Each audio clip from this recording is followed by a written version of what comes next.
Greg has already made us go off the rails multiple times, and we haven't even started the podcast. It's what I do. Well, I just wanted to pick up where we left off last time. Booster Gold number 18 from July 1987. All right, let's go. Booster Gold, more of it. I can't wait to cover it. It's awesome because And we're going to Legion of Superheroes number 37 from August 1987. No, Skeets. I want more Skeets. No, we're going to August 1987 because something important happened in the DC universe in August 1987. And I couldn't let it go because we were getting there. And we were in the right time frame. So you decided to little time travel? Not time travel. As I told you last week, we're covering this because, see, in August 1987, John Byrne was already 7 months into destroying the Superman mythos. Oh. Actually, longer, because he did Man of Steel first, right? Yeah. And then we're about to be on issue 8 of Superman. Oh, boy. And when I say destroying, now I wrote a post on a Legion of Superheroes board, and some people really felt that John Byrne didn't destroy anything. But so let me be specific. John Byrne, in redoing Superman, relaunching Superman, we talked about this a couple of episodes ago. Yeah. Skyrocketed to the top of the charts briefly. To the top. And then by issue 8 and 7, where we're at, the sales had gone down because John Byrne writes Superman, which is cool, and he puts a new take on Superman, which is cool, and he limits Superman's powers, which was and he doesn't talk about any of the mythos from the Silver Age at all. Zero. Which is... And Superman just became Superman when he grew up. So there's no super baby, no super child. That was probably a good thing. No super baby was probably fine. Okay, no super child. Yeah, I don't think anybody's clamoring for the super baby stories to come back. Well, I mean, they're kind of. But they were clamoring for the Superboy stories. They wanted Superboys. Well, they wanted, Superboy to be Superman when he was a... Superboy? Oh, yeah. it does make sense. Like, I never quite understood how... And Carl Kesel, you're amazing. It's fine. Yeah. But I never understood how Con-El was called Superboy because he was a clone of Lex Luthor and Superman. Ooh. Huh. So how did he become Superboy? Interesting. Like, he's a super saber boy. Like a discount. Well, he was a super emo boy, I think. Or yeah. Oh, yeah. That haircut. Or super fake punk boy. Yeah, the jacket. Yeah. He was basically like, his initial appearance was basically like somebody that went to Hot Topic and thought they were punk. But wore a Superman shirt. Well, right. They got their Superman shirt from Hot Topic, but it was black instead of blue. Right. Because you're cool. Yeah. In the 90s, everything was black. It was extreme, extreme. Yeah. And of course, but we're not talking about that Superboy. We're not talking about John Kent. No. We're not talking about, no John Kent. Talking about Superboy Prime today. The Superboy Prime will be mentioned in one of these stories, but not make an appearance. Are we even going? The John Kent stories? That's where he's like back in time, like further back. No. Not Jonathan Kent. Okay. John Kent, the son of. Yes. No. I want to hear about the historical Kent. No one wants to hear about John and Martha Kent's early years. Yeah, why not? That's how you get that. Because they were farmers. What exciting stories would you be writing? Oh, we went out and tilled the field today. You know how corny those stories would be? Hey, Martha, your pie is great. End of comic. Wow, Dan. That's almost too much. Oh. She makes a pie in the stories. Oh. Did you read them? I mean, yeah, but... I don't talk about pie at all. Oh boy. All right. Anyway, 3.14. so we're gonna cover the destruction of the start of the destruction of a very good selling DC comic book, the Yes. elimination of two major DC characters, and it all started in August of 1987, which really would have been what, September, October, November, yeah, ish. So toward the end of the year 1987, and we are off onto that. Oh man. So as Booster's book was going through some art changes, Yeah. we're going to get to compare two artists you would not think you'd be comparing Yeah. in this series. We get 2 issues with Greg Laroque and Mike DeCarlo, and we get 2 issues with John Byrne. Yeah. Also, I want to point out, Yeah. guess who did art assists on this book? Who did? Or inking assists? Who? One Arnie Starr. Arnie Starr? The Star Man is back again. Yeah, well, it's pretty clear he didn't do a lot of pages. Also, if you look at it, maybe Laroque's pencils were a little bit tighter than Jurgen's, because I didn't see any massively disproportionate bodies in this book. Did you? No, that's you're very true. Like, I mean, everything in this book, I will say, off the top, I usually save it for the end, but off the top, looked really good. This book, I need to take it out of the plastic. Yeah, it's that is a Steve Lightle cover too. So if rest in peace, Steve. If you weren't a big Steve Lightle fan, there's something wrong with you. He drew what, X Factor, right? Yeah, and Legion, and he couldn't draw fast enough, so he did a lot of he did tons of covers. I mean, Steve Lightle was covers everywhere. Even up into the 2000 teens. Mm-hmm. Yeah. And still doing covers all the time. I mean, this cover is absolutely beautiful. It's so cool. It looks so cool. You've got Superboy flying out of the Smallville sign. You've got down at the bottom, if you're not familiar with the Legion, there are a lot of characters, so I'll do my best like we do every time we do a Legion story. But we've got Cosmic Boy on the cover. Mm-hmm. We've got Brainiac 5. We've got Night Girl, who is a member of the Legion of Substitute Heroes, but she is also Cosmic Boy's girlfriend. You have Mon-El, and you have Ultra Boy. And before we get into this, I want to place and time this a little bit. So remember how Greg and I were talking about that Legends thing that happened?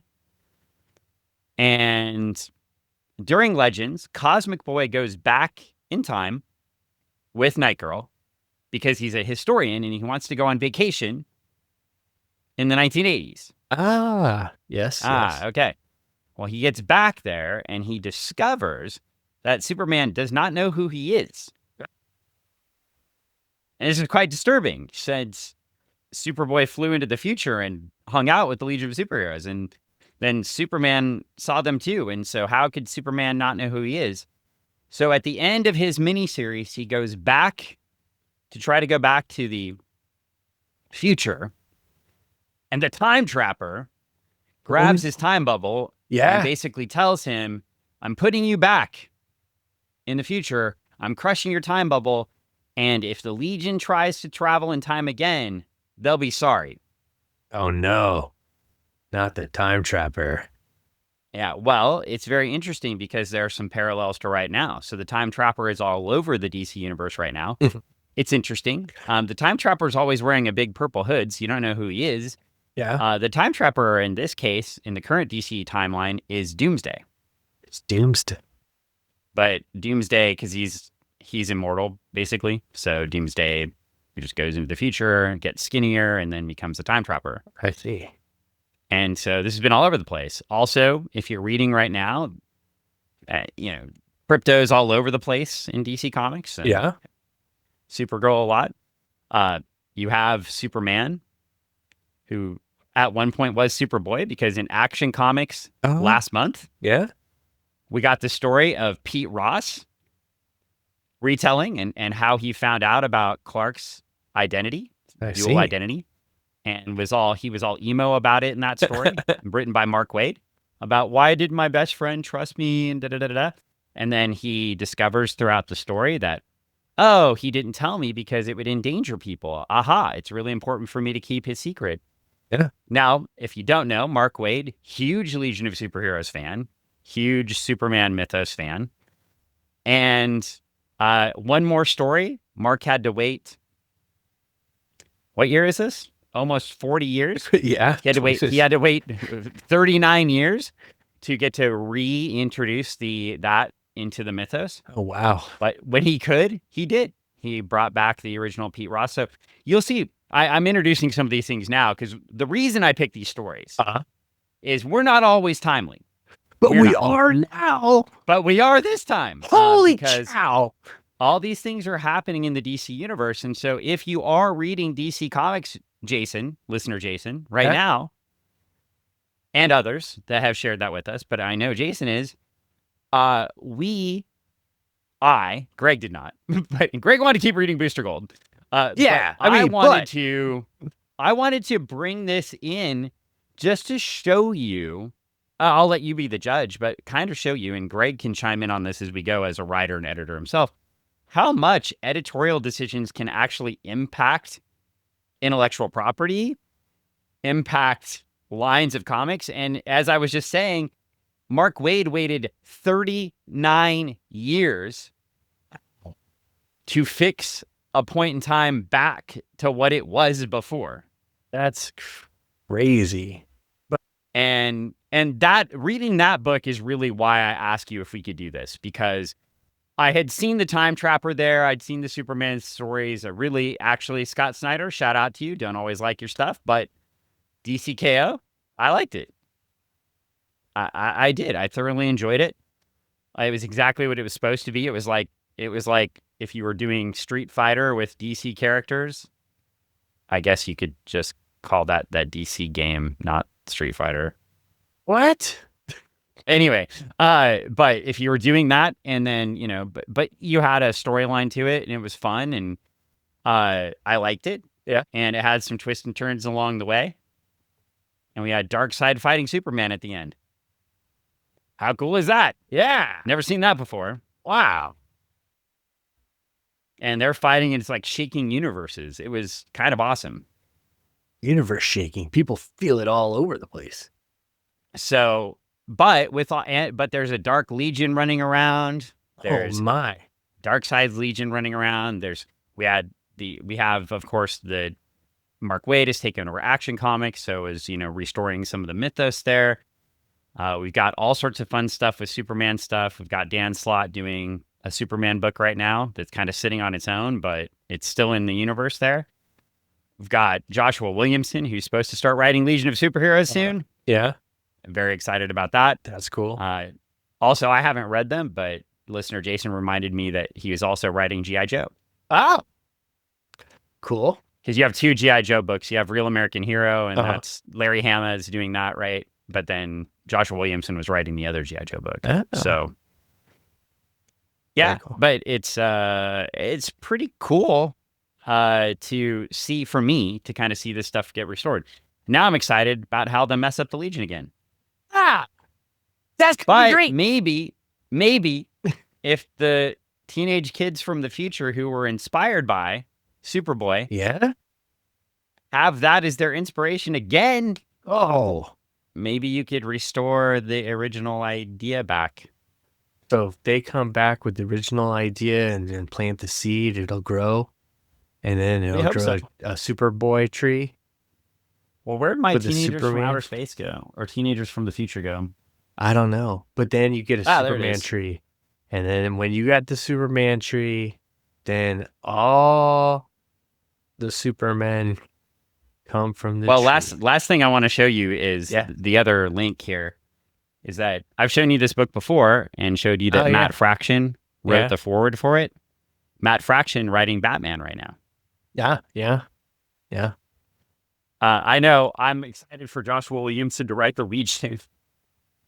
But I'm equally excited about the fact that Matt Fraction is currently working for the company. Yeah. It's cool. And Matt Fraction, if you want to write a Legion book, let's say Joshua Williamson writes one Legion book, and then you write another one at the same time. I would be that'd be fine. You'd be tickled. I would. I mean, if Matt Fraction wanted to write a Legion book, it'd be fine. I'd be terrified. You'd be like, yeah, I don't know. I'd probably lose it. I wouldn't even have time to play the baseball game. You would? Oh, hey, how you doing? Well, it's like the second day. So I don't know yet. He gets all serious faced. He's like, I can't answer it's that. It's only the second day. I haven't figured out all the stats yet. It's still going. I figured out all the stats. I just don't have enough money to buy all the cards because I'm not going to buy them. But as soon as you sell all the cards that you have and get more we'll see. We're not in beta anymore. So. Yeah, but you got to get all those silvers, man. And then you're selling and buying and trading, building your team, and now you're running the office. Yeah. Look. You're playing right now. Make fun of the baseball game. Yep, I'm gonna play right now just because you're talking about it. Oh my god! I'm gonna sign up for a tournament right now. There we go. Oh my gosh! Got my card packs for the day. There we go. Geez. My loyalty you cannot card stop packs. this man. He is a bad man. Yep. Dan. Okay, we're done with that. Through the baseball game. No, I got tournaments running. I'm in like the finals of one right now. It's all good. See, but I'm closing that because we're not paying attention to that right now. It's time for comic book talk. So, yes. Anyway, we have some things going on. Yes. I was hoping too. I had heard a rumor, maybe not happening. What? I heard a rumor. You heard a rumor? Yeah, I'm actually messaging said person. Okay. Yeah. He heard a rumor. Yeah, I'm just, if not, no big deal is what I'm messaging to this person. So I understand though. Yeah. Now, he may be busy right now because after all, he does run a jiu-jitsu school. Yes. And he is a lawyer. Yes. Yes. And he has a black belt. Yes. And a dog. But jiu-jitsu lawyer Paul mentioned to me that the Squatcho Man had reached out to him. Oh, really? And has retained his services. Oh. Really? Yes. I see. He mentioned that he may appear to let you know some of Squatcho Man's demands. Oh. So, boy. While you're shaking your boots, I think we should get into Legion of Superheroes number 37 right here. Boy. Yeah. And so. All right. I've got it up on my tablet. If I can't keep reading it from here, I'll read it from the tablet. Now, I want to highlight something. If you flip open the first page of this book, we have a tribute to E. Nelson Bridwell. Oh, yeah. The former Superman editor. Yeah. In fact, he was a Superman editor through much of the Silver Age. And I think it's stunningly appropriate that he passed away right as DC editorial was destroying what was left of Superman's Silver Age. It was fine work. Well, I wouldn't say his fine work. And he may have been a little racist from what I understand. But it's very interesting that it's just very interesting. It's very interesting that these things align with each other. Also, we do have a checklist on the front, and this checklist is all direct sale books. Oh, nice. We love direct sale books. Yeah, what were the direct sale books before we get into this? Green Arrow Long Bow Hunters #1. Heard that was good. Yeah. Pretty good. The Shadow #1. Another pretty good book. Wow, two bangers in a row. These are both miniseries. Yeah. You had Bill Sienkiewicz art on The Shadow, and of course you had Mike Grell. Yeah. Mike Grell and Mike Grell on Long Bow Hunters, but it's painted over. Who was the painter? I can't. Mike Grell? No, Mike did not paint it. Somebody painted over his work. Outsiders, #22. Vigilante, #44. With Dave Cockrum and Rick Burchett art. Dang. Yeah, they really did try to get that Vigilante series and keep it going. Yeah. it just Paul Kupperberg was writing it at that point. I don't think it's not long. It's about 6 issues until he meets his untimely own personal death, I think. Isn't it issue 50? Yeah. Yeah. Like, I mean, we should give a warning if we keep talking about it. Yeah. I'm not, yeah, it's I remember when I was a kid and Yeah. I had a friend that read that book. That was my age. And so this book is 1987, so I would have been 13, 12, actually. Yeah. Yeah. Well, 13 when this book came out, right? Mm-hmm. So just after my birthday. Yeah. Not a book I thought a 12-year-old should have been reading. No. Or a 13-year-old for that matter. No, not at all. But we have Legion of Superheroes number 37. Of course, we're holding that. Watchmen number 11. Wow. Just give you place and time for this book. Yeah. Dr. Fate number 2. That was that one art, Mhm. the GIF and art with no mouths. Right. Yeah. Pretty cool. And Infinity Inc. 41. Skyman. So they'd already changed from Star Spangled Kid to Skyman. Infinity Inc. we mentioned was also a book massively impacted by Crisis, similar to Legion and other books. Because if you don't have Golden Age superheroes, how do you have the kids? Yeah. Of Golden Age superheroes? You don't. And the most impacted characters were Hector Hall, the Silver Scarab, who was the son of Hawkman and Hawkwoman, or Hawkgirl. Yeah. Yeah. And then, and Fury, son of Steve Trevor and Diana Prince, our daughter of, yeah. And so those characters can't exist if their parents aren't around. Yeah. Yeah. So they had to, I felt like, yeah, Fury's origin got more messed up than Wonder Girl's, than Donna Troy's, which, and then finally, The Question, number 7. Do you know who was writing The Question? No. Denny O'Neil. Really? Yeah. Huh. Yeah. He wrote some Batman. Yeah, just a little bit. He had his hand in a lot of things, apparently. Yeah.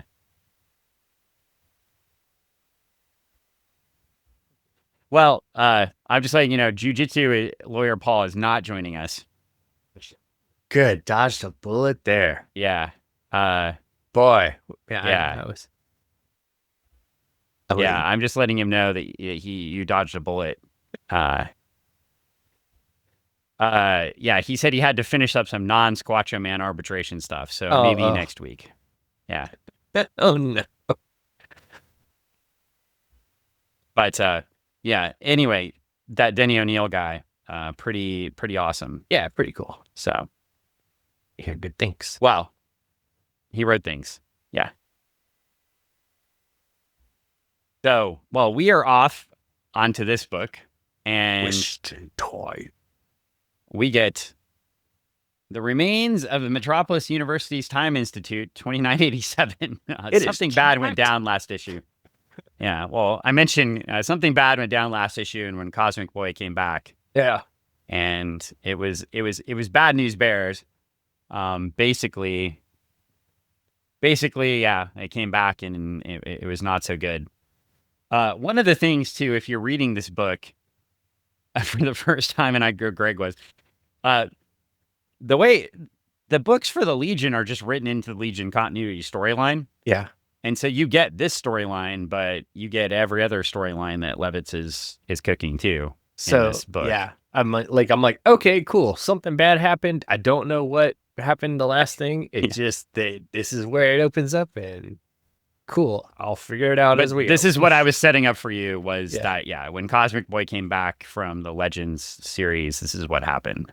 So I see. Time Institute's destroyed, and you've got here on the first page, you've got a couple heavy hitters. You've got Mon-El, Ultra Boy, and Colossal Boy, and Wildfire. So You've got some pretty powerful folks there, Pretty all cool. working on that.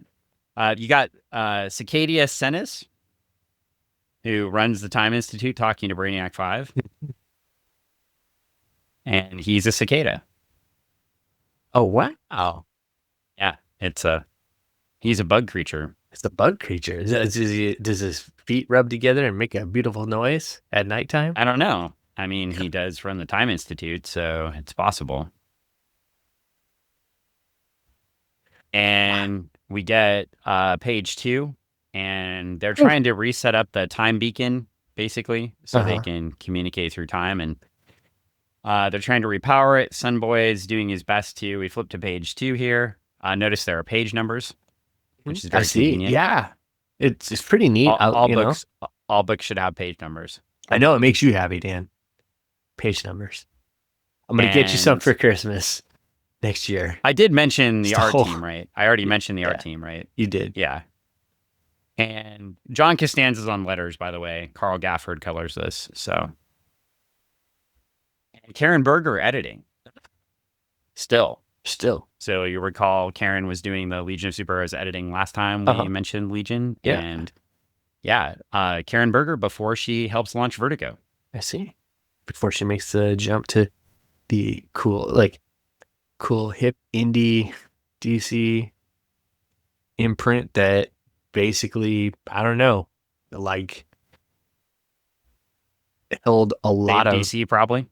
Saved it. Yeah. Probably saved DC. Yeah. It housed a lot of fantastic works. It definitely kept DC from suffering the same fate Marvel did throughout the 90s. Yeah. A lot of cool books. Even though Marvel sold more, but Marvel was bought and sold and bought and sold. And well, anyway, we get all sorts of Legionnaires here. We get this really cool panel where Lightning Lass repowers the entire thing with her powers. Yeah. And what do you think of this art so far? It looks amazing. It looks great. The art's good. The coloring is good. The coloring on this Baxter paper, if you've never seen it, so these are called Baxter books because the paper was called Baxter paper, and I'll hold some of this up if you're on video. And solid. Yeah. This is the original book I bought in 1987 that I read many, many times. Yeah. And you can see how intact it is, how undamaged it is. Like this paper was really nice. I will say, I mentioned the $1.50 price tag on these. You did get, quality book. At this time, they gave you a really quality book for that $1.50. There's an advertisement for Longbow Boat Hunters on the back. We say quality. Kids today would say Lux. Yeah. Well, it was deluxe. It's like you went to Taco Bell in the middle of the night. You got yourself a box with a comic book inside. Yeah. No. No? Oh, but think about that. If that was an option where you could get like a box with a taco and a burrito and a drink and some of those like twisty things. I know what they're called because I used to make them when I worked there. I wouldn't want to read a comic book while eating Taco Bell. Why not?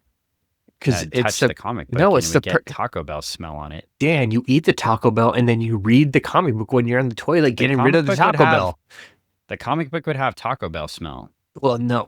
Well, nobody wants Taco Bell smell while they're getting rid of Taco Bell smell. Well, of course it would. It would absorb the Taco Bell smell that's coming out of you when you're reading it in the bathroom. But it's the perfect double feature, if you will, or triple feature. Well, speaking of comedy, because your comedy is going off well right now. On page 4, we get this Legion's resident comedy duo of Timberwolf and Block. Oh, yes. And they're trying to carry the time bubble. And Brainiac 5 is not happy that of all the superpowered giant Legionnaires, look, Mon-El is just standing there, Ultra Boy is just standing there, Colossal Boy is just standing there, and they let Block and Timberwolf carry very sensitive scientific equipment. Hey, I've seen Block do some amazing things in the past where he can carry stuff. And hold up things, and he's got power. Floor. Yeah, he's got power. It is interesting that like his power is like density kind of too, and like he's sort of impervious, right? It's interesting that it appears that Timberwolf is stronger than Block here. Yeah, well, I mean, Block's complaining a lot, and Timberwolf's like, let's just do this and get it done. Timberwolf's like, bro, I got this. Yeah, he's like, I ate some apples earlier, and I can do anything. Watch me go. Well, we get through this, and here Cosmic Boy and Night Girl make an appearance. And they come to tell the story of what happened in the previous issues. Yeah. And basically, Cosmic Boy comes in and says, either the Trapper's grown more powerful or he's flaunting it more. Lyta and I only got away because he played another one of his silly games. And the Night Girl, Lyta, says, I wish we didn't have to go back and face him again, but I guess there's no alternative. So they are very scared. Oh. And Brainiac 5 goes to twist the Legion flight ring so he can call everybody in. And somebody freezes his flight ring. No. And that's Polar Boy. Now, Polar. last time you saw Polar Boy, Yeah, I believe he was fighting Pulsar Stargrave on a planet with the other Legion of Substitute heroes, if you recall. Yeah. It wasn't going so well for him in that book. And here he is. Now, how did this happen? It says right here that he's the new Legion leader. Oh, my. Somebody grew up. Did they put a vote out for him, and he paid some dues, and they said, yeah, all right, cool. Yeah, so he joins the Legion of Superheroes back, I believe it's issue 17-ish. So it's right during Crisis, or right after Crisis. He joins with a couple of other characters. If you flip the page here to page 5, you have Sensor Girl and Tellus. And we have a wrap up. So this page wraps up another plot. So this is what's happening there. All right. They just finished a 4-part storyline called the Universo Project. Oh. Where Universo hypnotized the entire Earth. Oh, dang. And several characters went away. I feel like we read this on the podcast. But anyway. I don't think so. I mean, it sounds familiar, but it's not. I don't think we did. Yeah. And so they're taking him to Labyrinth, the prison planet, and they're sending him to jail, and they're saying reading his mind was gross. So that's a wrap-up page, and then we go back to the Time Institute, and we have a bunch of people getting into a time bubble to go fight, or to go back and find out what's going on with Superboy. They're sorry, I said that backwards. They're trying to go forward and fight the Time Trapper. The Time Trapper Keeper, because if you got a Trapper Keeper and it's doing some terrible time keeping things for you, then you got to fight it. I mean, you want your papers to be in there nice and tight. You want to be able to get to class on time. And if they're falling out, it's not keeping your business together. That is true. Yeah. And apparently Polar Boy agrees with you, because he's keeping a bunch of Legionnaires on Earth based on what Earth government has told him to help defend the universe against other threats like the evil Dominators and the Coons. Remember those guys? Don't say their name wrong. I don't remember them. Yeah, those are the big baddies that look like Klingons. Okay. How do you not remember? I don't remember. Okay. You say that so genuinely that it seems like you really don't remember. I don't remember. Okay, well, it's been a long time. There are other intergalactic races. Oh yeah. Yeah. Huh. Anyway, we get everybody together. Know. Well, that's fine. We get everybody together, and they start pushing through time. Are they pushing like the time sphere? Is that the way to get it started? It's like an old like B10, Datsun B10. They gotta push it to get it. They gotta rock it back and forth, and then get to pop the clutch a little bit. Kind of. So basically, in this case, the Time Trapper said he's closing off time. Oh, and so Brainiac 5 builds a time bubble that. Yeah, no time. Brainiac 5 builds a time bubble that he says can navigate through time, and he needs Mon-El to push it. Hold on a second. I think I know who the timekeeper is. That's not the timekeeper. I'm Trapper. A timekeeper for a long time was like Justin Roberts or like Howard Finkel. Okay. I think they were ring announcers too, right? But didn't they also keep the time? Yeah, no, but okay, Time Trapper. Time Trapper? Not the timekeeper. Is the time trapper, yes. The Time Trapper. Time Trapper sounds like... Oh. I'm thinking, okay, continue. Okay, well, while you're thinking... It's right there. While you're thinking, all through the Silver and Bronze Age, Superboy could just fly into the future by going super fast and going through time. And so Mon-El has the same powers because he's adapting. Why doesn't he just do that? That is what he's doing. Oh my gosh! So you can see on the top of page 7, those whenever you get these rainbow-looking things, means you're going through time. See it, and it conveniently tells you 2980, 29 sneaky 70, sneaky. 2950. 2920, 2850, 2800. What's going on? Or are they going backwards? Going backwards. I thought they were going forwards. No, they're going backwards. They got to go back in time. They're trying to go forward in time. The time tracker is a renegade. No. Not the renegade? No. Oh. Sure? No. They're not controllers either. Okay. You just don't know anything about time in the DC universe. I don't know anything about time in the DC universe. Now, it'd be interesting if Rip Hunter was here. I think he's the time tracker, time trapper, timekeeper. Rapper. He's the time rapper. He's going to come out and he's going to be the John Cena, the timeonomics. He's going to do a freestyle and put everybody in their place.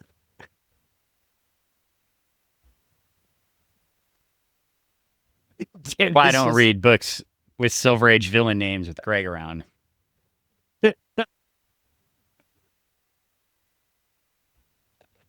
I just want to tell you. Yeah. Before I continue, we're on page 7, by the way. Yes, page 7. Everything's going crazy. They're trying to fly through time. I still don't have a definitive answer on whether it's pet smart or pets are smart. I know, me neither. It doesn't make any waiting sense. For the rally. When does they had the rally? Yeah, and that nobody got any answers. When is the vice president going to tell them? We got to write some strongly worded. Well, they letters. were supposed. He got a meeting. He got a meeting with the president of PetSmart. But have you seen the answer yet? Though I haven't seen. We haven't seen the answer yet. So I mean, I'm still confused. As is it Pet Smart or Pet Smart? I don't know. And it's very frustrating. It is so frustrating. It's like the X's in the Booster Gold logo. Why are they there? What do they mean? Yeah. Why are there 3 of them? Yeah. Why? Why are they all there? Is Booster Gold an X-Man? What if That's a good question. That would be that. Well, is it X Booster? Or is it X Gold? X Gold. Or is it 3 X's, so he's the triple X booster? Or triple X gold? I think he's the triple X booster. He's a triple X booster? He's boosting triple X's? He had a free pass to the video store's beaded curtain back room. Oh my God, triple X booster. Feeling all the movies. He's back there and he's like, he's got a backpack and he's putting them all in there. And he's like, we're going to get out of here real fast, everybody. Right. When he goes broke and he's not stealing time bubbles anymore, he's stealing porno. Well, and then that's how he makes his money. Because then he's like, I got an idea. I'm going to take these movies, and this is in the 80s, right? So he's in the 80s. He's going to go and he's going to put out ads and he's going to tell people that he will mail them these movies. All they have to do is give him a credit card. And then he'll charge them and then he'll mail them the movie and they have to send it back in whenever they're done watching Well, it. the good news is because you paid $1.50. Well, I paid $1.50 for this book. Yeah. And it's direct sales only. There are no ads Oh. inside. Oh.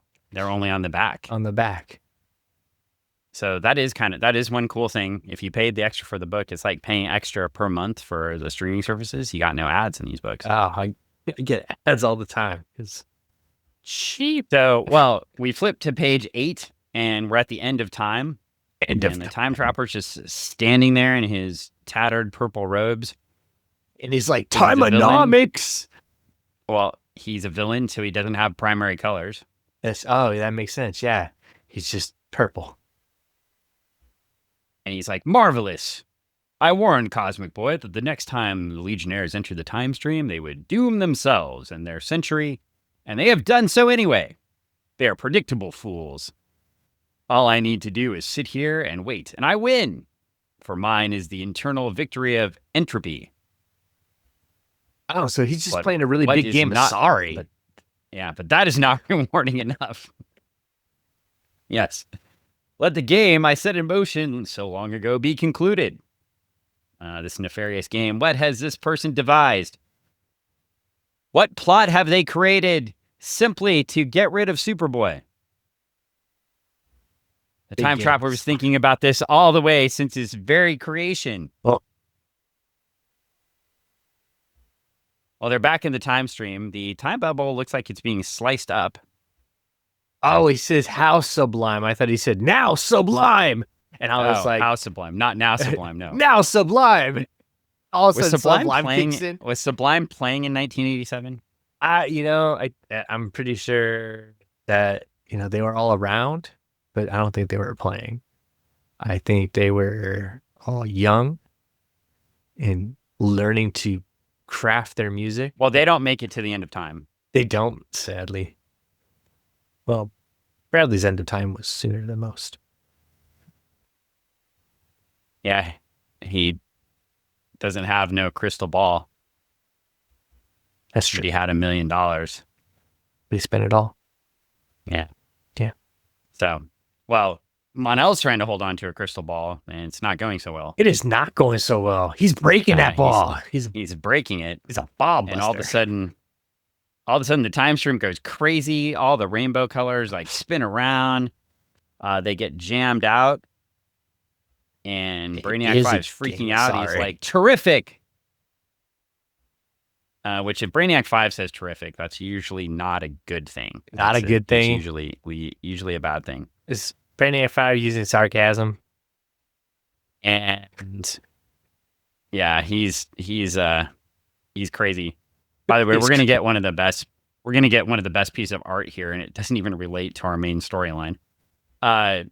So we get Block, of course. Yeah. Just looking very Block-like. It's like, forgive me, Brainiac, but I have never been able to fully grasp the human concept of time calculation. Is it not the end of time, also the beginning? So if we've gone backwards, we will not reach our destination. So Block, as a silicon life form, believes in the loop of time. Loop of time. Now, yes. there was another Legion villain called the Infinite Man. Yes. And he became formed by going through time over and over again. But the Time Trapper has always contended that time has an end. So there are actually two competing theories. And Block, of all people, gets the competing theory out for us. And only the way Block can. Well, the time bubble is flying down, and Night Girl says, "Oh, we're in Superboy's time, right?" And Brainiac's like, "How could you possibly calculate this?"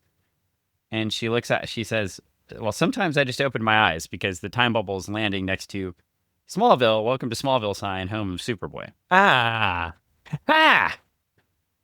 We get a splash page for a really disgusting subplot, so I'm not going to mention the subplot, but how about the art on this page, Greg? It's pretty good. The art is it's really captivating, but it's kind of it seems very dark. It is very dark. I'll tell you about the subplot after the podcast. But the when you flip over the page and you see this art, you're like, wow, there's there's all these things going on around the page. So you're drawn to different things. And then you're like, obviously, it is Dream Girl in the middle of the page. Yeah, you got Dream Girl in the middle. And you've got Starboy's uniform in the background. And then things cut up in the foreground around Starboy's uniform. Do you catch that? Mm-hmm. So if you didn't read, and you got Starboy's face down in the corner too, kind of. Yeah. And you've got a shadowy figure standing over her that's presumably a Starboy, but we're not going to talk about the other character. For now, I'm going to just leave that one alone, and I'll talk to you about whether or not we can talk about that after the podcast. Fair. So, yeah. And we may not see it again in the next issue anyway, so it may not be an issue. Maybe not. We're back in Smallville, USA. I love how the art flattens out to replicate the Silver Age. Yeah.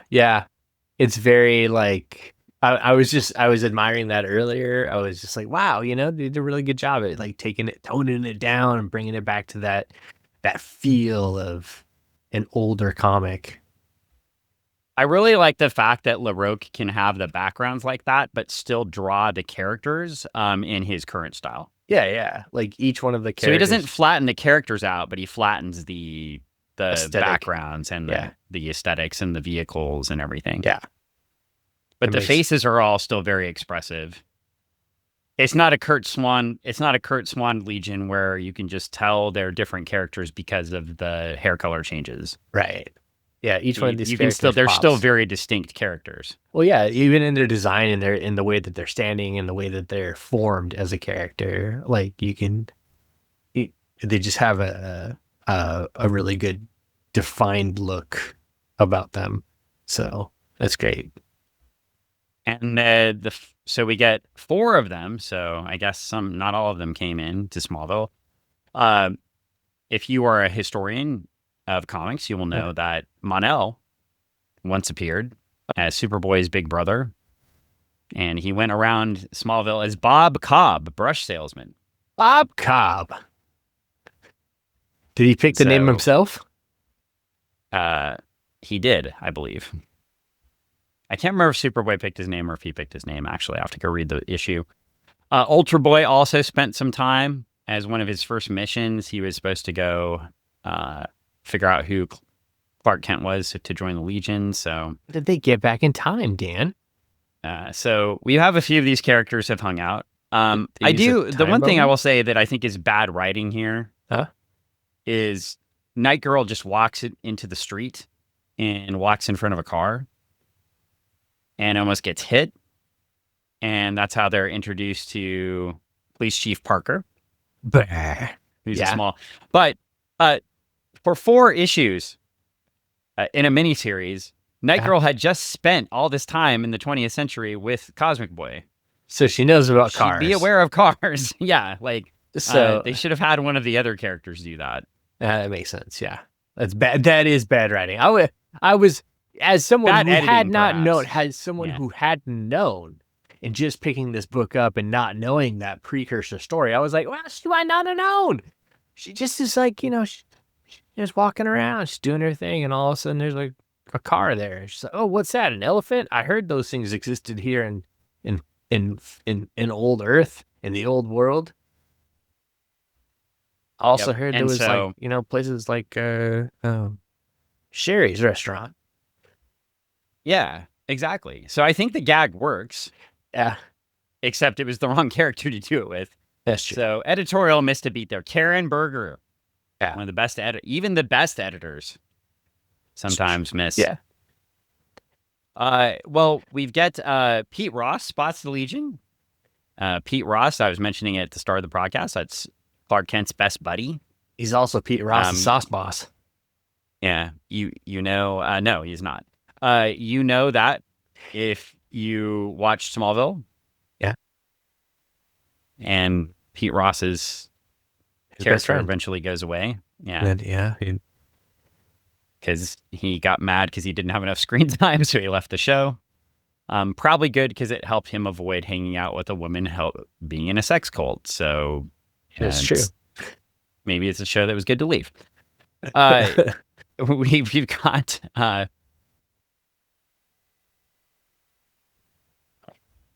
I lost myself there. No. Oh, damn. We get a super. Anyway, Pete Ross identifies them, and he starts talking to them. He's like, "Oh, Ultra Boy's here! Yay, Legionnaires!"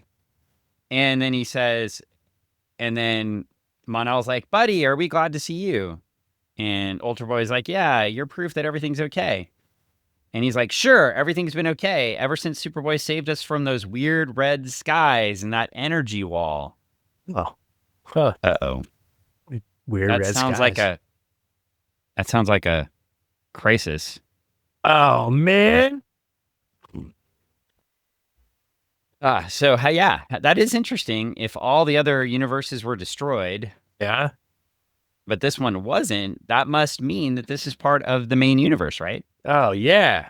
Because the only universe not destroyed in Crisis was the main one, right? The main one, of course, yeah. Why we didn't have the Golden Age heroes anymore, right? That's right. Well, you didn't have some Golden Age heroes, right? Some, but not all. Right, because there's only one Wonder Woman, right? After Crisis, there's only one of each character, right? You can only have one. There can be only one. It's like Highlander. Yeah. Oh, yeah. So they went around, and there was like, they're like, we're going to send a head chopper. He's going to get a big sword, and he's, cha. One guy's got a katana, and then lightning comes out of the sky. Right, and you always have to start the movie with the fabulous Freebirds wrestling. Mm-hmm. Yeah, of course. Because that makes the most sense. It does make the most sense. It always makes sense to start the movie with the fabulous Freebirds. Wrestling. 100%. Yeah. Well, anyway, they're talking and they're like red skies. Red skies? Like, yeah, they thought Judgment Day was coming. Oh, man. They were super scared.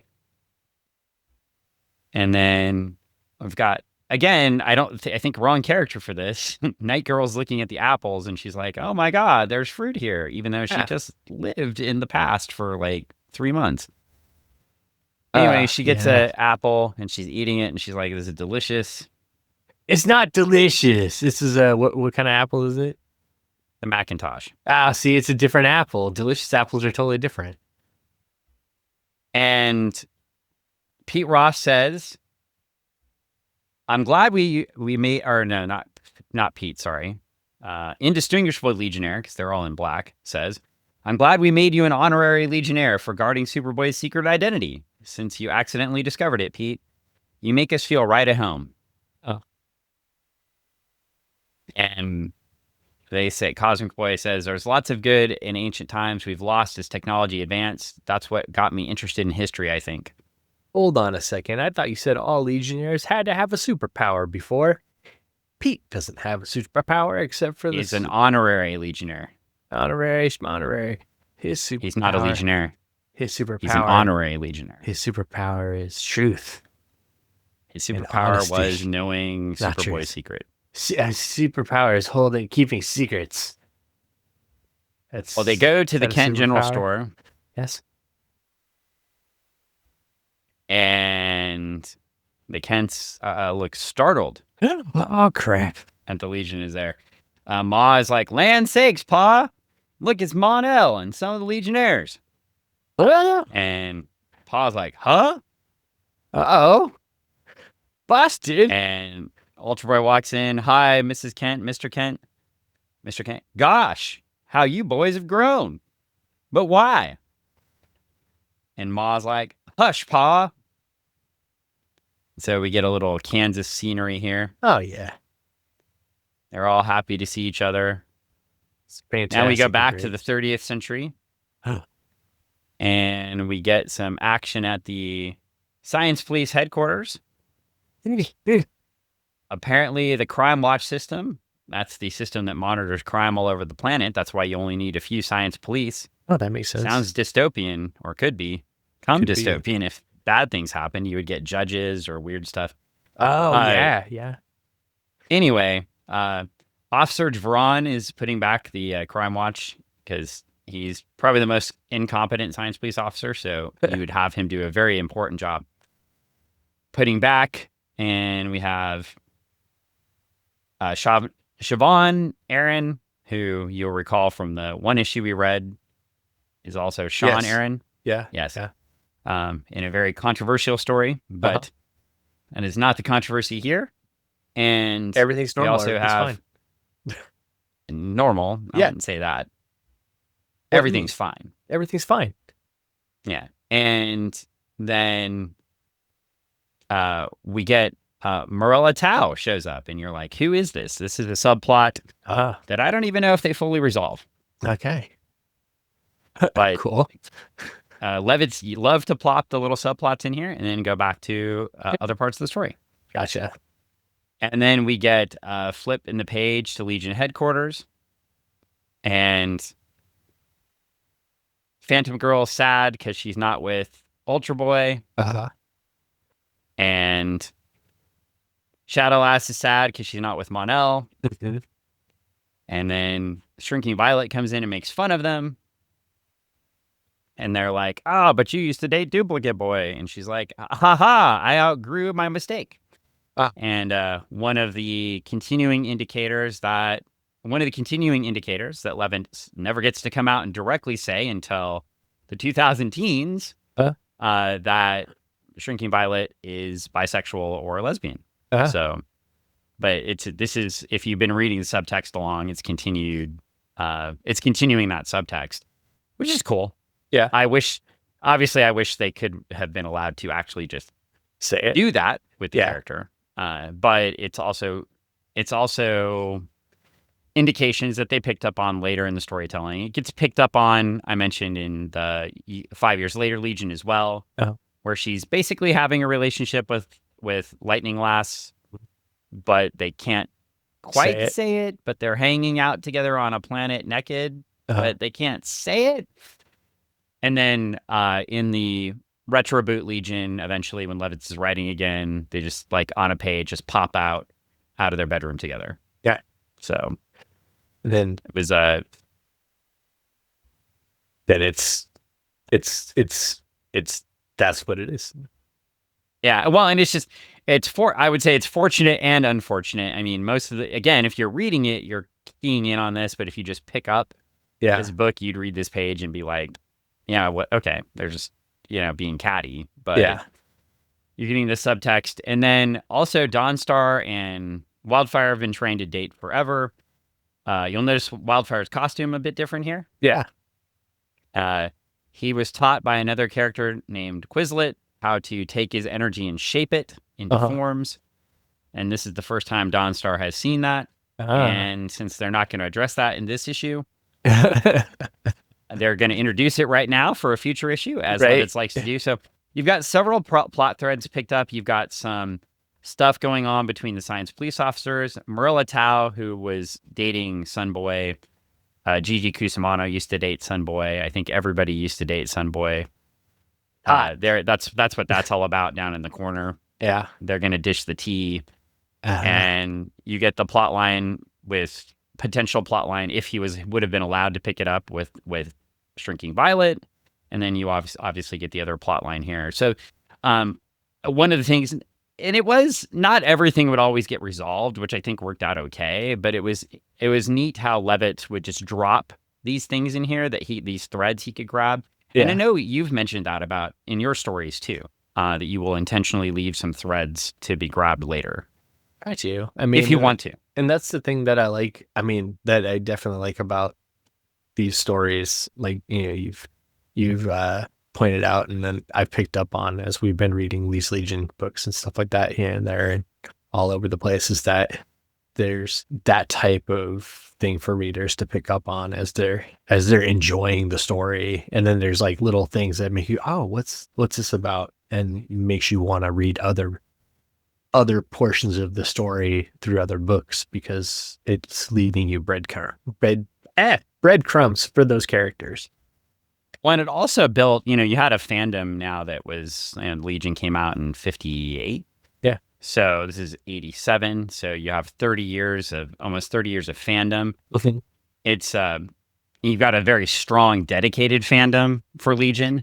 And so you've got, the Amateur Press Association. There was 2 of them, 2 Legion Amateur Press Association publications. There's a lot of fan support that had kept the Legion going. Of course, you're, getting into American Online and Prodigy coming up in the next few years. So you get those kind of fandoms. You get Usenet fandom, chat rooms. But, these things too sparked things, right? So that's where you get, and even this book that I was holding, right? You get these, whole books full of articles about the Legion and theories about it. And this one is more of an academic book. It's like, how did the Legion impact certain things, or how did the storytelling work? I wouldn't call it an academic book. This is a fun book. It's a fun book, but who says academia can't be fun, or things that review what we view as fun can't be intellectually stimulating.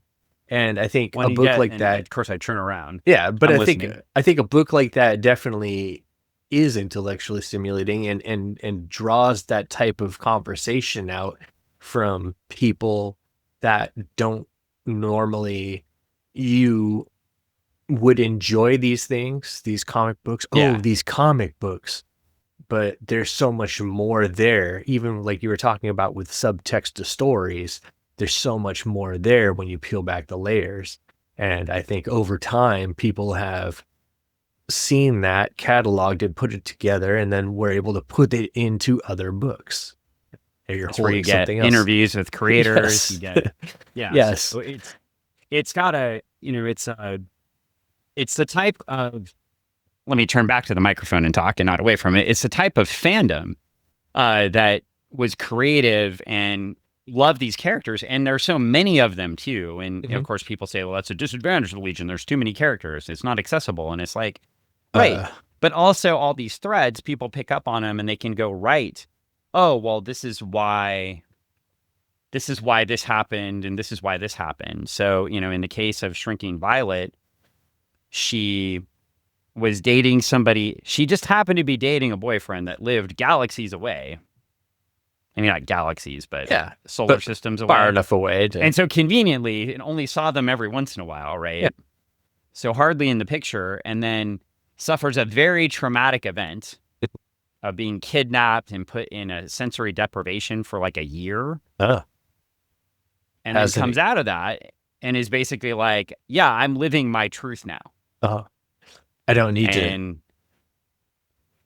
Yeah, she went and got super strong. She started, she got super strong. She started practicing more martial arts, and she became very independent, but also, starts living her truth. And again, as fandom gets to speculate, it would have been neat if the 80s had allowed us to let that expression fully express itself in the comics, but fandom picked up on it and built on it, right? Yeah. And so... And then you get the reveal from the writer later that is very much what they intended all along. So in that case, fandom and the writer were aligned, but that's not always the case, right? Not always sometimes the case. The writer and fandom are not aligned at all. And that's okay too. But sometimes writers write things in a way that if people are picking it up, and if you're writing a cast of characters that's 20 deep, and you write a couple of different characters in a way that if someone is reading through that subtext of stuff, it's accessible for them if they know what they're looking for. And that's what's not accessible for other people. It might not matter because it's not for them. It also allows a future writer to pick that up too. Yeah. And then, if you drop these threads, a future writer can pick up and pull that thread and then make it a big thing. Yeah, make better stories out of those breadcrumbs. That's fantastic. Well, we flipped the page here and we're back in Smallville, USA. Oh my goodness. And the Kent's house is bigger than it has ever been before. Yeah, it's pretty standard size. It just looks. I was about to say, it looks pretty much like the Kent house. We get, they're all sitting at the table and Ma Kent's telling them to move the potatoes around, and Pa's looking really nervous. He's like, look at you, Cosmic Boy. You've all grown up since that day you came here to invite Clark to join the Legion in the future. That'd be the very first appearance of the Legion of Superheroes in Adventure Comics 247. Oh, wow. When they invite Superboy to come to the future. Come to the future with us. You're going to have a blast. It's going to be great. We got apples. And then Clark appears, and they're all worried about him. And they all surround him. And Clark's like, hey, come to my basement. Let's talk. That's not unusual. Well, in this case, it's not, because that's where Superboy's hangout was. But yeah. Yeah. And then Come to my basement. You get a really cool shot on page Super 19. cave. So Superboy always had these little miniature figures. And sometimes when the Legion needed him, one of the figures would flash. Oh, yeah? So he always kept those there. And depending on the era and time, it was always neat, too, because these figures used to change kind of their suits based on who was drawing it and what the time frame of the Legion was. Oh, that's cool. So it was interesting. You'll see here that some of these aren't up to date, and some of them are, though. The weirdest one to me is that there's no Censor Girl. There's none of the new Legionnaires. So Polar Boy, you notice no Polar Boy. Yeah. No Censor Girl. No Tellus. No Magnetic Kid, which is Cosmic Boy's younger brother. Yeah. And no Tellus. No Quizlet, the character I was just telling you about. Yeah. So the 5 characters that joined after Crisis, just as a clue thing, you wouldn't pick up on this because you wouldn't know that. Yeah. But the 5 characters that join after Crisis, not here. Well, he hasn't collected them yet. And also, Starboy had quit, and he's still here.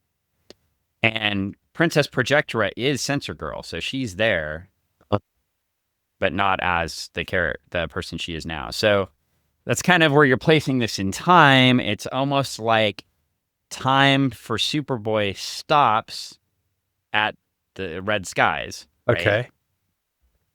Interesting. At least implied by this. Okay. Fair, I guess. Because you do have some dead Legionnaires here, Where's too. Karate Kid? He's back there in the back. I know. That's what I said, there's Karate Kid. Yeah, like I said, there's some dead ones here, too. Yeah. We like the dead ones. But, well, all the Legionnaires are looking at the statuettes. They said they forgot about them. He said, we look impressive like that all together. They haven't picked up on that there's some missing yet, though. And then it looks like Superboy has grabbed the Phantom Zone projector. It's a big flashlight. But it's not, yeah. It does look like it's the Phantom Zone projector, doesn't it, though? Yeah, kind of. He grabs it and he's like, sorry, friends. And he freezes them. Oh, that jerk. He's going to make them tiny and put them inside his little display. He's the projector collector. No, he's not Brainiac. Okay. But Pa comes downstairs and is like, did you paralyze them? And he's like, yes, Pa. They said 4 more Legionnaires were hiding in the time bubble near the town line. Oh, man. And he starts to change into his Superboy suit. And then Lana shows up. Oh, man. In classic Silver Age fashion. Yeah. And she's ready to do homework. And Ma's shocked. And Clark has to not be Superboy, and he has to help her with her algebra. So she never finds out that he is Superboy. Oh, man. And we flip the page. We go back to the future, and Element Lad is talking to Polar Boy. Okay. If I'm going to venture to guess, we found the page with the Arnie Star inks. Oh, yeah? Yeah, you think? Look at it. I know. Look at Element Lad in the top. Oh, yeah. Yeah. Yeah. Like, what? Element Lad was always drawn thin. Yeah, I don't know how he got full. Yeah. Anyway. He's been juicing, I think we found part of the Arnie Star inks. No offense, Arnie. Element Lad's been on the juice. This is clearly the worst panel in the entire book. I mean, very much so. Like, it is not a good panel. It's not good. But just to summarize there, that's okay. Polar Boy is all nervous about being the new leader and this crisis is happening. And Element Lab's trying to pump him up and make him feel better. He's like, look, even Dream Girl did a good job when she was leader. You can do a good job. Even you can do a good job. And then he shares that he would have also made the same decision Polar Boy did. And Polar Boy takes a breath, relaxes for a second. We go back to the outskirts of Smallville, and we've got a team there. We're gonna line this team up. Are you ready? Okay. We've got Mr. Fantastic, the Thing, the Torch, and the Invisible Girl. Okay. I mean, we have Brainiac 5, Block, Sunboy, and Invisible Kid. Okay. This will become important soon. Okay. John Byrne never drew Fantastic Four, did he? Oh. Hey, wait a minute. Oh. Okay. Well, Pete shows up. They're all talking, and Pete shows up and is like, you guys got to run. Go, go, go. They were screaming, and nobody came out. And they're like, Pete, is it okay? And he's like, yeah. If a monster is strong enough to attack Superboy, Mon-El, and Ultra Boy, you guys better leave. And they're like, okay, you're right. We're going. And they get in the thing. Pete Ross runs away. Superboy flies after them with the stasis zapper thing. You get a really cool panels of Sunboy, Invisible Kid, Block, and Brainiac 5 all looking scared and concerned as Superboy comes after them. And they break into the time barrier. And they're like, what was he doing? Why was he aiming this thing at us? Oh, man. By the way, we're at page 25. You also got a couple of extra pages for your $1.50. Yeah. And then in Smallville, Superboy saying it's awful, or thinking, it's awful, but I have no alternative. The Earth, Smallville, maybe the whole universe is depending on me. I won't let you down, Ma, Pa. I'll save you. Even if it means I have to track the Legionnaires through time until I trapped each and every one of them. Oh, man. Future, here I come. And at the end of time, I've given them all their heart's desires. The Legion found their treasured past. Superboy may have his little world, but as soon as they take their gifts, they shall find them. They have destroyed time itself. Oh, no. Now let me bring all the players in play together for the final act. When it's done, all will be dust, and the time trapper shall rule eternity. That trapper. And next issue, Superman 8 Future Shock on sale next week. Then the week after, Action Comics 591. And then in 1 month, the finale in Legion of Superheroes 38. Oh, my. Dun, dun. Dun, dun, dun. Wow. So, what do you think so far? Pretty good story. Like, I mean, it's engaging. It's got me like wanting. Okay, I'm interested. I want to know what's going to happen because why is Superboy? What's making him do this? Why? Yeah. Did something happen? We got to find out what happened before to make him this way now. And hopefully that's going to be explained, or we're going to get a little glimpse at that. And then will the other Legionnaires be able to escape Superboy as he goes full Terminator mode? I hope so. It sounds like it's like he's going to show up. He's going to travel forward in time, and then he's going to get there, and all his clothes are going to be like burned off because he's going to fly so fast, and then he's going to like land on the ground, and he's going to be like, give me your clothes. And some guy's going to be like, okay, fine. And he's going to give him his clothes, and then he's going to give me your bike, and, jump on his motorcycle and take off. And then he's like, oh, wait a minute, I don't need a motorcycle. And then he'll just jump off the motorcycle and let it like crash into a building, and he'll like fly away. Hasta la vista. I have no idea what you're talking about right now. He's going to go full Terminator mode, Dan. But I was looking up the next issue. Yeah. So if you were curious, that's this was he does Fantastic go full Time Fantastic Four number 249. Okay, so look that cover where up. where the guard what's his name? The Guardian? Is it Guardian? No, right? The Guardian's from the Guardian is a DC character.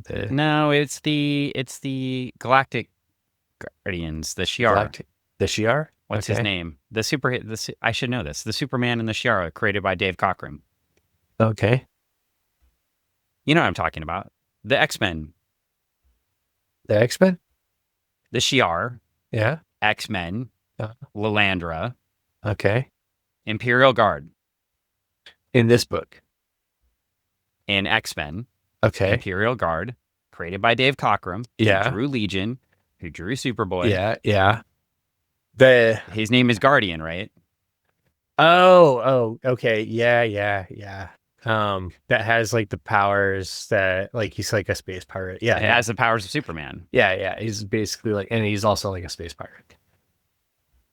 Kind of. Yes, but he's not. Well, it's the Imperial Guard. They defend the Shi'ar. Yeah, they defend the Shi'ar, but then like I mean, he ends up like a space pirate. Anyway, yes, he fights Fantastic Four, and the cover is the same as this. I see. I want to do a side by side. He got to draw fake Superman. Yeah.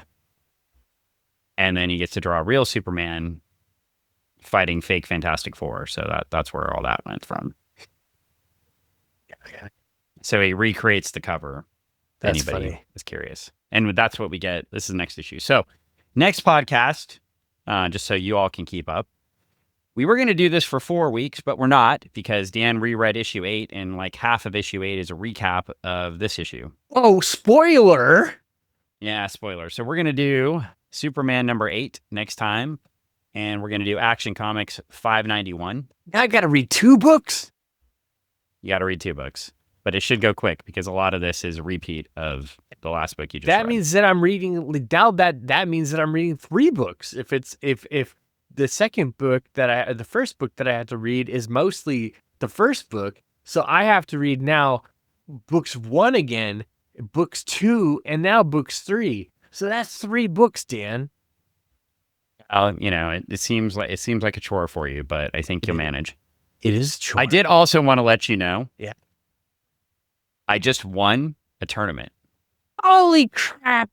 Everybody, Dan won a tournament. Yeah, all right. Yeah. So I did want to alert you to that. See, I just let the tournament go. I didn't have to do any baseball playing. My skills are so strong. Yeah. I could set it all up before the podcast and be successful. Congratulations. You did good. You're like Toyota Chevrolet at the Oscars. Yep. But Sinners should have won. That's all I have to say. Yes.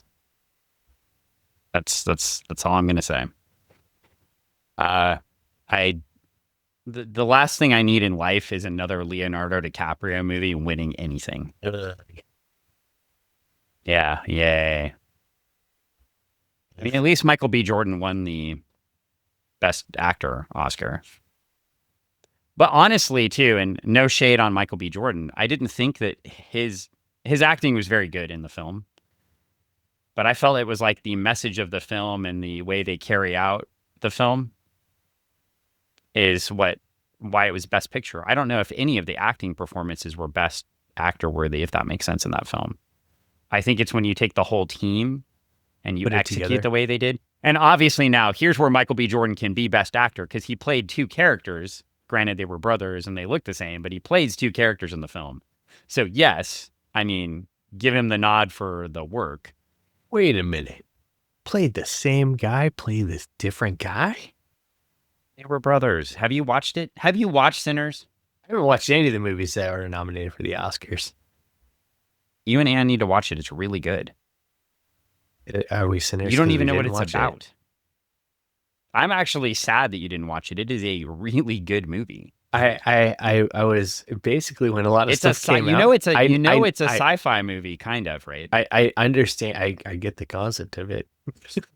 No, I hear good things about it, and I want to see it. But I just know like when a lot of these movies came out earlier this year, I was not in a place to watch movies. So, and I just haven't taken time. I haven't taken time to do it now. I did watch it on an airplane the first time, and then had to go back and watch it on my bigger screen at home. No, I watched it on my tablet on an airplane. Yeah, but I was going to say, like, after watching it on the airplane on my tablet, I had to watch it on my big TV. It's really good. Yeah, because it's visually awesome too. I'm sure it'll be something that I can talk her into watching. It's haunting. It's anyway, it's a good film. I do need to watch the one that won so I can make a judgment call. But anyway, we have talked for an hour and 20 minutes, so I don't want to get too far into Oscar talk. Yeah. But next week we will continue. We will get to see some things. Number one, I'm going to send you a link right now. Send it. Michael Graubois, the guy I mentioned that said that Legion Editorial was the greatest villain. Yeah. He has a blog called the Legion of Super Bloggers, and he wrote a whole page back in 2015 on who drew it better. Oh, okay. And so he's comparing Legion of Superheroes 37 versus Superman number 8. Okay. And asking you to be the judge. Who drew it better? Greg Laroque and Mike DeCarlo, or one John Byrne? Now, here's where I will say it's not completely fair, because this is on the Baxter paper. Yeah. And this is on standard comic newsprint paper. Yeah. So it's so like the colors on this. See, when you look at it, you kind of have to ignore the coloring. Yeah, but it's hard not to, because it looks so good. I mean, anything comparatively on, like, when you compare regular comic book paper to Baxter paper, it's hard. And of course, the answer is Steve Lightle. Steve Lightle always had the best page for sure. Yeah, best page for sure. Top. I mean, I've already seen that cover before. On the Superman book. I've already seen that before. Yeah. So I do think, I do think best page is this. Yeah, I mean, the Steve Lightle cover. Yeah, that is great. I mean, comparatively, you're holding up both covers. I've seen it done before. I don't need to see it on there. I mean, but then the John Byrne Superboy fighting Superman. Oh yeah, in action is. I think this is a better cover. I know this one is more iconic. Yeah, because it's a copy cover, right? But this is a better cover than this one. You know, it'd be cool is if you were to go get that. So you to take that John Byrne, and then you have him remark it as with the Fantastic Four characters over the. Look, I don't think John Byrne will ever speak to me. If I did get to talk to John Byrne, though, I'd have so many questions, not just about this, but about like what he did at Marvel. Like, I've gotten, articles. I want the real truth here, right? Like he says, in these articles, he's all conciliatory, like, oh, well, I wanted to leave this because people have been so critical. I'm critical too, but I would also, it's just because it hurt my favorite comic, right? Like, was it good for the DC universe? We've talked about this before. Was it good for the DC universe to reestablish Superman, Batman, Wonder Woman, and the Flash? And then eventually Green Lantern, right? Was it good for them to establish those core? Or is it good for them to continually stay in sales behind Marvel and have New Teen Titans and Legion be their top selling books? I think there's probably an argument that if you are a business, you would want the first thing, right? You want the core. Your 5 key IPs to be the most successful one. Where I think the flaw in that thinking, though, is you also have to be willing to move forward with time. And even though the Legion had been around a long time at that point, Legion is one of the top selling books. You don't throw away a newer, fresher thing to reestablish an old thing. And I think, that's one of the things DC found out now with the Absolute line. Yeah.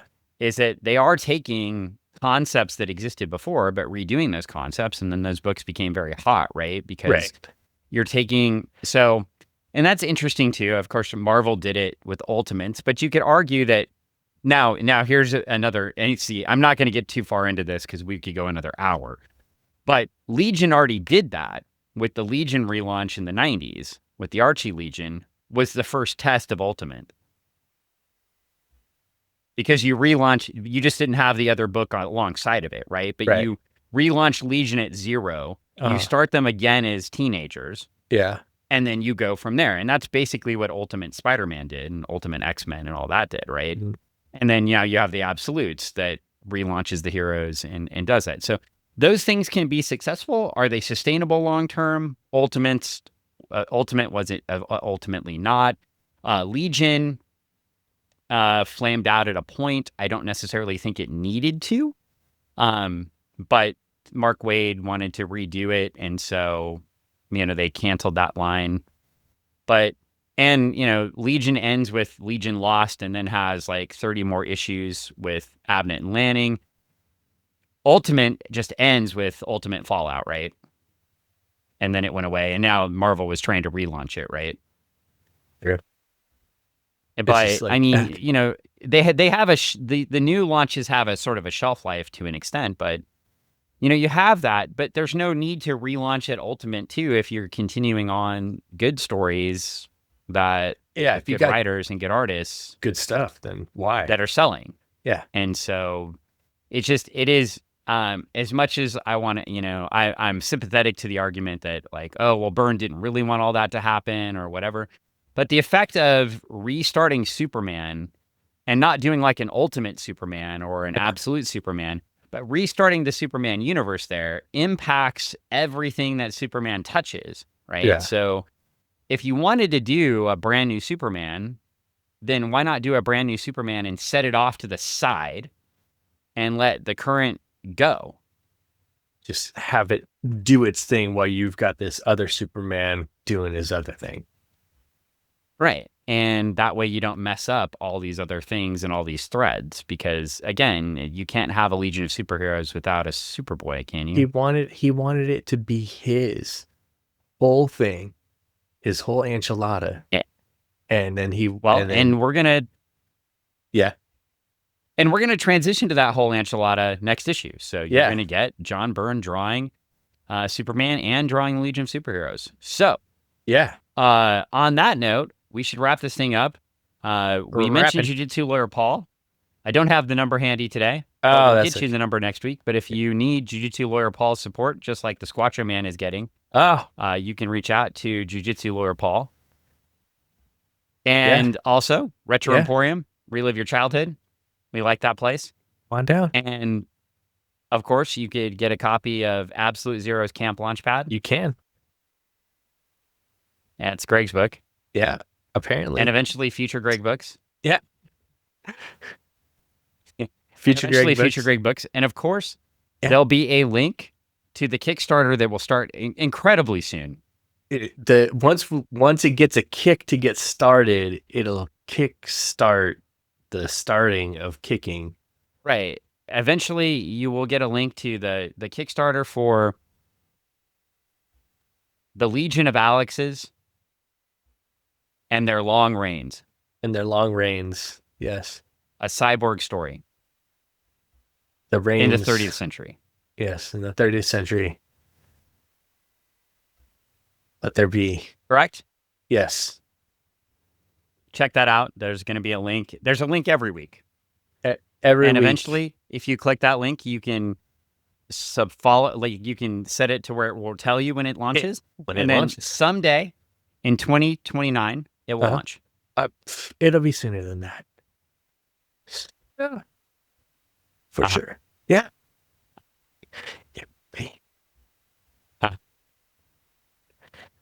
I know it. Okay. And on that note, I think it's time to end the podcast. Time to end. Yes. We'll be back next time with more Legion, more Superman, or Legion, more Superman, more destruction of things that are great. Superboy. It'll be super, Dan. Bye, crypto. Crypto. Bye-bye.